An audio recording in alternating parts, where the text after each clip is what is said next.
Hello everyone, it's Sean, Having Fun Repairs. Welcome back to the channel. I was recently given this gaming laptop, the MSI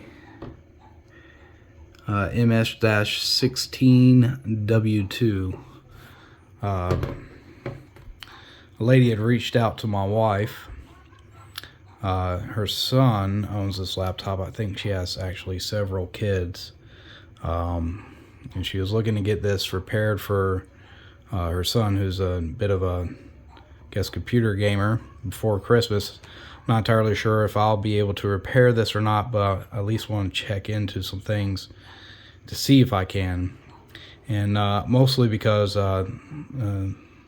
what she told us is, well, her husband recently passed away, active duty Army, got into a vehicle incident and lost his life. So rough time of year for this entire family. But and if I can be of a benefit for them and get this laptop working, then that's all good things. So she couldn't really tell me too much about what's going on with this laptop, other than it doesn't power on. Look, if I press this button at all, we do not get any power whatsoever. She didn't have a charger for it, but fortunately one of the computer chargers I have in my house is the right pin. But even when I insert it, we should have a battery indicator down there. We don't get anything. That feels a bit loose to me too, by the way. Hopefully it's just a connector issue. But I'm not seeing any life on this, and again, no power once plugged in.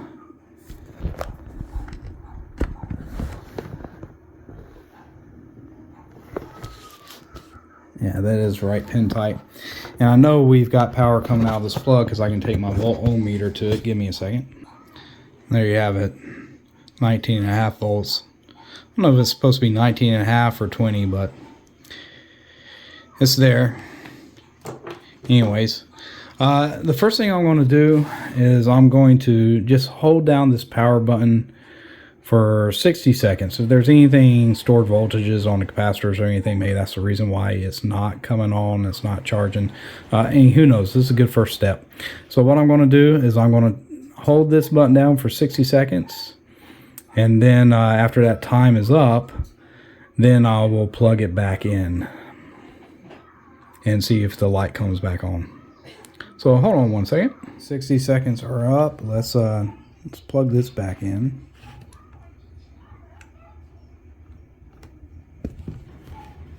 And again, this does have a battery indicator, but I'm not seeing any light.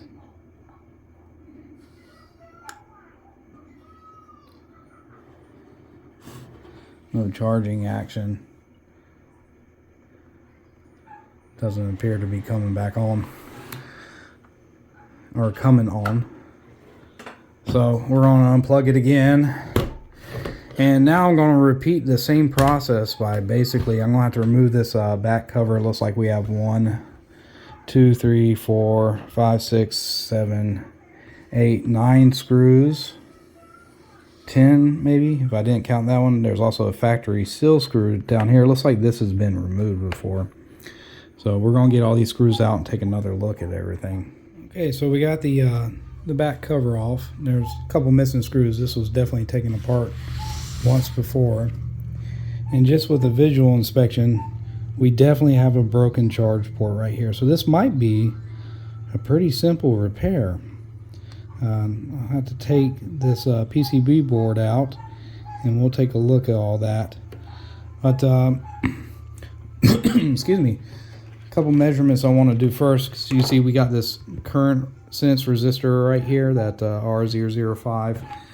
I just want to put my red probe on a ground somewhere, and then my black probe onto either side of that resistor, and just see what our voltage drop is. So let's see, red probe right here on ground. Okay, It's going to be kind of hard to do this with my cell phone. Again, I don't have my typical setup here. But let's see what we're getting. All right, I'm getting a voltage drop of 0.448, so that appears to be good. Yeah, that should be good. So now I'm just going to pin out with this connector in here and see if we're getting voltage to the board. Okay, so I kind of want to show you what we got going on here, and pulled out my multimeter and just put it on a continuity test,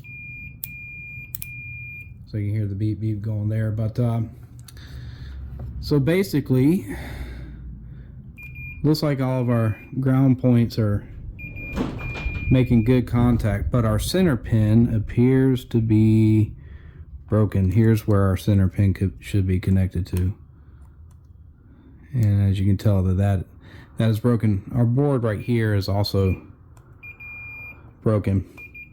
So I don't have this connector on me. I can get them off of Amazon, but what I really want to do, and some of y'all would agree with this and some of you would disagree with this, I'm pretty sure, I'm just going to try to repair this port on here and keep this as economically low cost as possible to the customer, given the situation.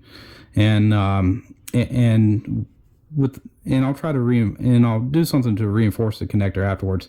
But anyways, what I'm going to do, and you know, I'm pretty much set up here very vicariously. I don't have my microscope anymore, so I got to do everything by eyeball, which is hard when you're working on smaller components and stuff. So I have to keep things out of the way. But what I'm going to do is remove this connector, and then I'm going to solder a wire or something like that on the center pin, and expand it out this way and solder to where it comes into the board here. After reconnecting everything. So I need to get this removed, I need to get this cleaned up, and then I'll have a better idea of how I'm going to potentially repair this. But yeah, I can't do anything without first looking into it and then go on from there. So let me get this removed and I'll come back with some more video. Okay, so you have an understanding of what's been accomplished so far. If we'll focus. Come on. There you go, that will work for now. Well, what I've done is I have cleaned up these pads and trimmed down that post a tad bit. And then with some super glue, glued this side of the PCB back to here, and then bridged with a bit of solder, scraped away from the board on one side, and then on this side missing here, and then bridged with a bit of solder across. As far as the connector goes, again, I took some wire and I soldered it down into that pinhole, what would be connected to this center pin here. And then the objective now is to get this back into the board, okay, kind of like so. I have to get in there, get everything soldered back in, and then with that new center pin kind of made, marry that back onto the post that's on the board. And then I'll get a little bit of 2-part epoxy and everything to kind of get it down in place, get it hardened up, and we'll see how it goes from there. All that soldered back in, I want to insert this and see if we get a charge light. I'll put the battery back in and everything else as well.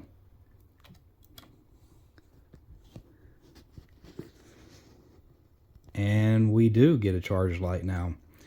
So here's what I'm going to do. I'm going to button everything up and leave it on the charger for a little bit, and then see if we can get it to turn on. One other thing I want to point out.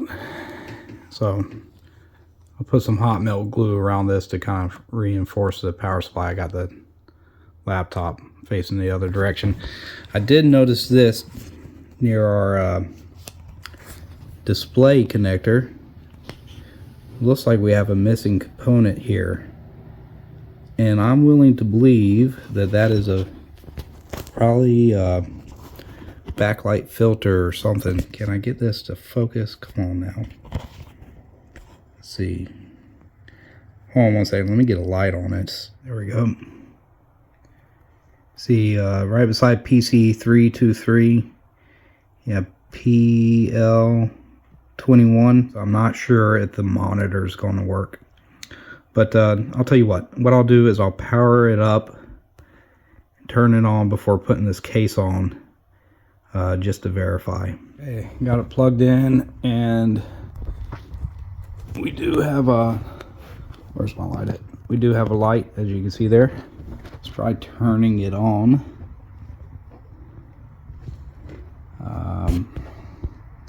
There we go.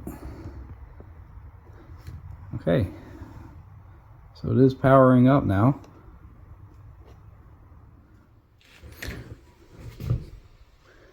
And we got fan spin, but no display. Okay, so what I'm doing is I'm going HDMI out to my monitor for my desktop. We're just going to turn it on.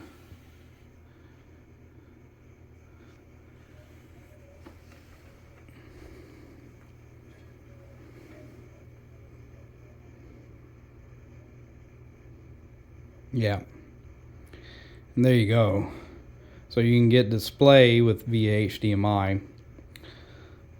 So let's come around back here. Let's turn on a light. So most likely PL21 up there, the L would mean it's actually in an inductor, but it must be, if you follow the traces, it does come to this this display cable here. So that's probably got something to do with the backlight circuit, most likely. If I had to guess, that inductor is probably a 1.2 microhenry, because it's roughly the same size as that 1R2 sitting there, but missing from here. You know, it's just a guess. I don't know for sure, but most definitely that would be my guess.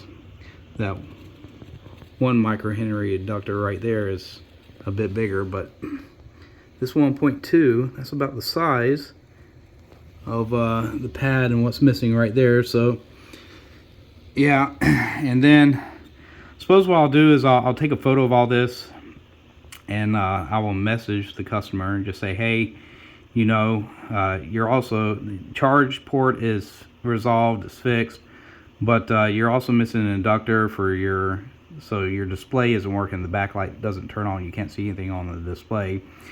And then leave it to the customer whether or not they want to just buy a monitor for this PC, this laptop, to use it. I do an external monitor and keyboard, or if they want me to take a guess as to what inductor goes there, solder it in, and then on the off chance, hopefully the display works and hopefully the LCD is not busted as well. Now I don't see any cracks or anything, but that doesn't mean that there is not any cracks. I mean, this laptop has been pulled apart before, so your guess is as good as mine. But I'll at least return and tell you what the customer says that they want to do. At the very least, we do have a charge icon on the display, so well, we can at least say that that has been repaired now. Okay, and so I spoke to the customer. Okay, now keep in mind what's drawing me to work on this laptop for her is because her husband, who was a active duty Army, passed away not long ago, and they're heading into Christmas, and this laptop is her son's, and I think she's just wanted to be able to bring something back for him to occupy his time during this very, very rough time in their lives. But when I talked to the customer, I let her know that I don't really know the value of that missing inductor, but what I did is I was able to find a teardown video of this laptop, or one very similar to it, with kind of the same arrangement around the display connector for what all controls whatever comes out of the display connector, or to the display connector and up to the display, so all your signaling and voltages and everything else. And it was in fact a 1R2 inductor that's missing from that pad. And although I didn't have any of those on hand at the time, again, it's more than just having a 1.2 microhenry inductor. You need to know other ratings, current, voltage, all that kind of stuff is going to play into it. So what I did is I went ahead and said, hey, look, here's the risk. I don't know what else could be potentially wrong with this laptop, right? It's missing a component that I know of. We know that it was dropped. It's been opened. I believe it's been previously worked on in the past. So I don't know if there's going to be more troubleshooting. A new display for it, if the display is bad, is going to run a couple $100, I believe. It's not going to be cheap. We got to look at what's economical for you, because right now it powers up and works, but you would need an external display, keyboard, mouse, that kind of thing if you wanted to use it as kind of a quasi desktop computer, even though it's a laptop. So what we eventually settled on, because I did tell her, is like, I'd like to try and replace the missing inductor with a 1.2 microhenry inductor. And so what I did is I took a few quick voltage measurements on the pad. They didn't seem too high, and I found something comparable on Mauser, and we're going to get that soldered in. So here is what I actually purchased, a 1.2 microhenry, 20% tolerance, high temp Vishay power inductor. There goes that part number you see right there. Now the actual footprint of this inductor, and I think it's supposedly has a current rating upwards of 4 amps. But as you can see, I currently got one sitting on this board right here in that slot. It's a tad bit smaller than what would have previously been in there. And by a tad bit, it's actually quite a lot. Let me get this back over here and just show you.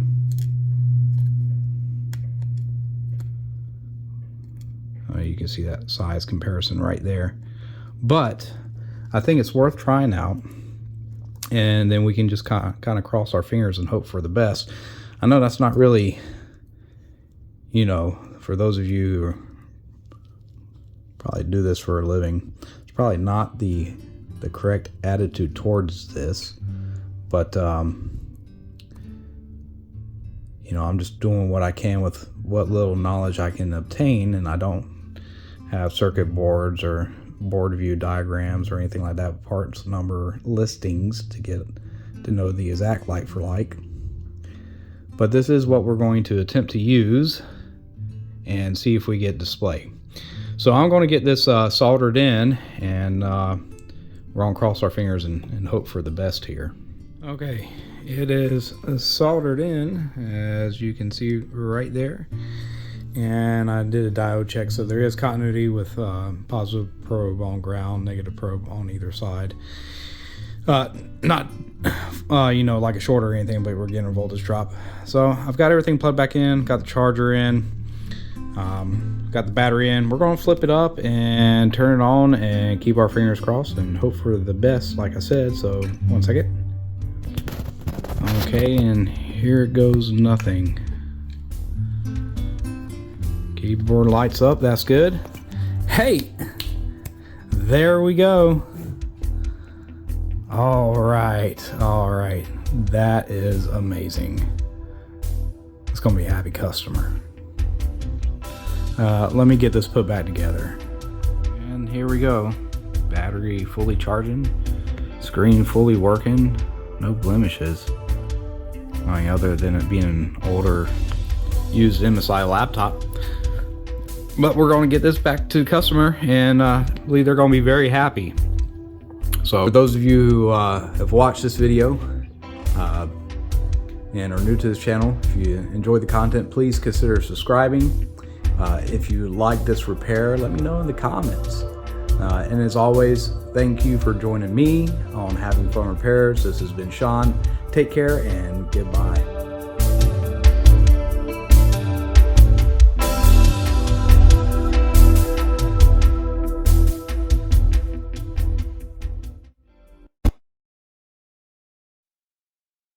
Bark.